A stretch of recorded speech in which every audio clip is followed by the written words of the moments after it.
There are a lot of manifestation techniques out there on the internet that makes manifesting your desires so much more difficult.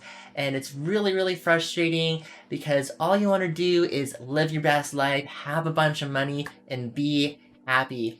Well, luckily for you, I'm going to give you my two-step process / law of attraction hack that I use to manifest all my desires.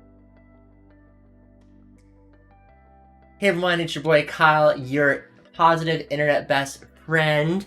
Welcome back to my channel. If you're new to the channel, I do content on law of attraction, positivity, and entertainment. And the overall goal of this channel is to give you your daily dose of positivity, make you happy, make you smile, and brighten up your day. Before we get started with this video, make sure you subscribe to the channel, hit the notification bell button.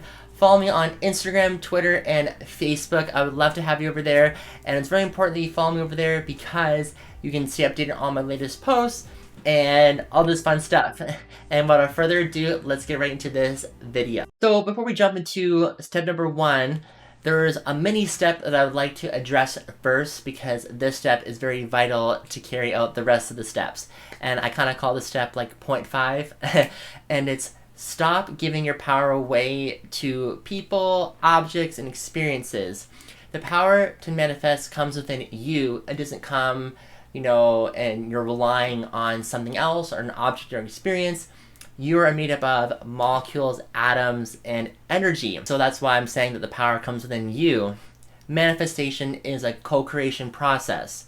And what I mean by that is that the energy within you, it has to equal the energy of the object or experience that you want. And so basically what that really essentially means is that you have to be on a vibrational wavelength, an energy frequency as the object or experience you want to desire. If you're not, it's hard to for the universe to obtain that. And so 0.5 is, when you take back your power, you're able to continue on with the next step. So in saying that, step number one is stop asking for permission and decide on what you want. This kind of sounds very basic, and kind of really simplistic. It is really simplistic, but sometimes it's hard to initiate.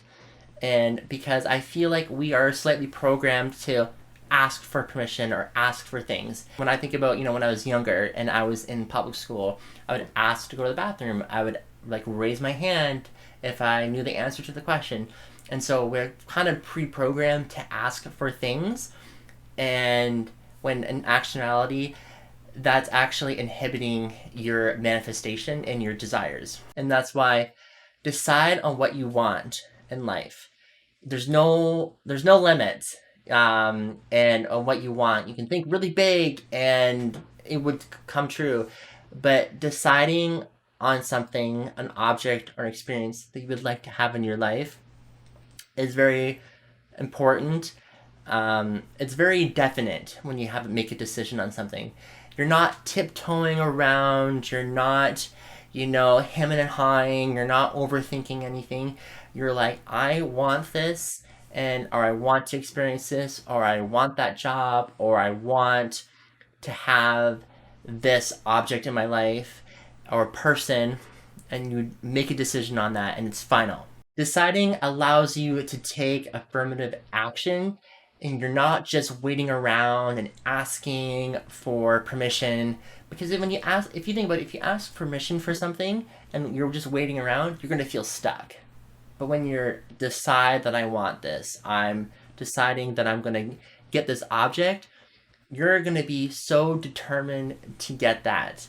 And nothing is going to stop you from getting that. And there's no one going to convince you otherwise. And so that's where you can be on your journey of being in the same energy frequency as the object and experience that you like. Once you've made that decision and it's final, there are, like I was saying before, the co-creation universal forces that come into play now and work side by side with you to make sure that you will get this desire. And it's kind of like a co-creation process, if that's a better way to go about it. Just to kind of know, I'm not saying that you can't wish people well, you can't, pray for them, or you can't, send best wishes, but I think that you need to be focused on yourself alone. You can't be trying to control other people's destinies and what they should be doing. You can only control on what you should be doing and what you want in your life. Because everyone has their own destinies, everyone has their own different experiences, everyone has different wants and needs from the universe. And so just focus on yourself, and I think that you're going to feel a lot better. And an example of this is, forcing someone to be in a relationship with you or interfering with other people's energies. And that's just not gonna work.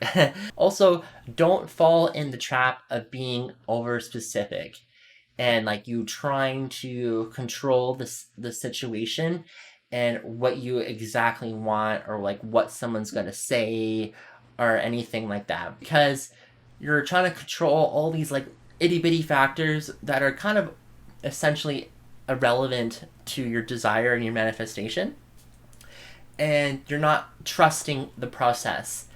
And the universe will always deliver your manifestation of your desires in the least expected way, the least you would expect it to be. And if you think about it, it's kind of cool. And so if you're trying to like control everything and you're adding resistance, like let go and you trust the process, then the universe will have a better way of presenting your desires that you wouldn't even possibly think of. And when it does happen, you're going to feel 10 times happier, and it's better than what you think it is. Step number 2 is allow. Allow objects and experiences to come into your life, even if it's not necessarily what you're picturing or what you exactly want, because maybe that experience actually leads you to what you actually want. It's just a different way of going about it.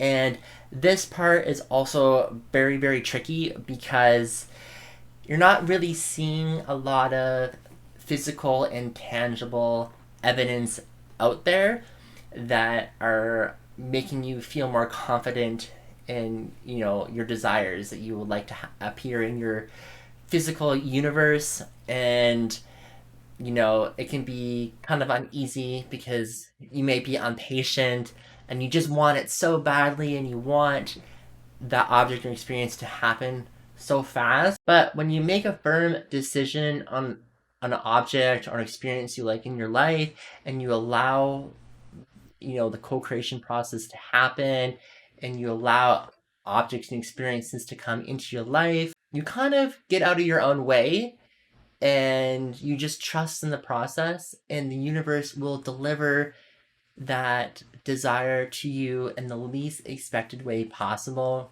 And it's something, like I said before, it's like it's going to deliver in a way that you couldn't even imagine, but it's going to make you over the moon happy, and you couldn't think of a better way for it to be presented to you.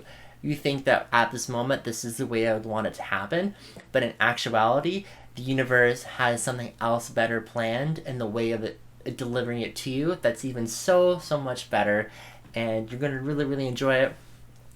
I've also noticed that when you allow objects or experiences into your life, it almost seems that, like, although I'm not seeing physical evidence like I was saying before, I almost hear like whispers from the universe of kind of like guidance, and that kind of pushes me to go somewhere, and that allows me to experience different things in my life, or objects I'm getting. I've noticed when you really listen and pay attention, you will hear not necessarily like very loud noises, but you will kind of intuitively like hear where you should be going, and because the universe is kind of directing you or where to go. So sometimes, although it's not physically there, but the universe is kind of moving you and pushing you a certain direction that is very light and bright. and you might think this is like not gonna work out, but then it actually ends up leading you to your desire eventually later down the road. And it kind of also depends on what you want to desire and what you want to attract in your life. Some things are a lot harder, well, not harder, but like takes a lot more time for the universe to deliver that want, need, object, or experience in your life. But like I said, the universe will push you to a certain direction and will kind of give you whispers. But if you don't pay attention sometimes, the universe will actually, it almost feels like it throws like a brick in your face, like imaginary brick in your face. Like example, if something I wasn't paying attention and it universe threw a brick in my face, like basically says like, Kyle, pay attention to this. And then when I do, it actually leads into like my desires that I may have / forgot about, but it's still there. And so it's so cool. So essentially, allowing is more about less doing and more about listening, observing, and experiencing life and having fun and being light and bright. It's a trust of you being guided in a certain way and, trusting the co-creation process and trusting the universe that your manifestation and your desires will be delivered to you, and trusting the organization of everything and how the universe is going to organize the instances or the objects that you're going to experience in your life, and how everything's going to fall into place. That is my 2-step process / law of attraction hack that I personally use all the time to manifest my desires. I really, really hope that you enjoyed this video. I love making these videos so much, and I just hope that I injected some positivity in your life. Let me know in the comments down below if this 2-step process / law of attraction hack worked for you in the comment section down below. And yeah, make sure you follow me on all my social medias. They're all linked in the comment section down below. I'll see everyone in the next video. Stay positive, love everyone, hate no one. Peace out, bye.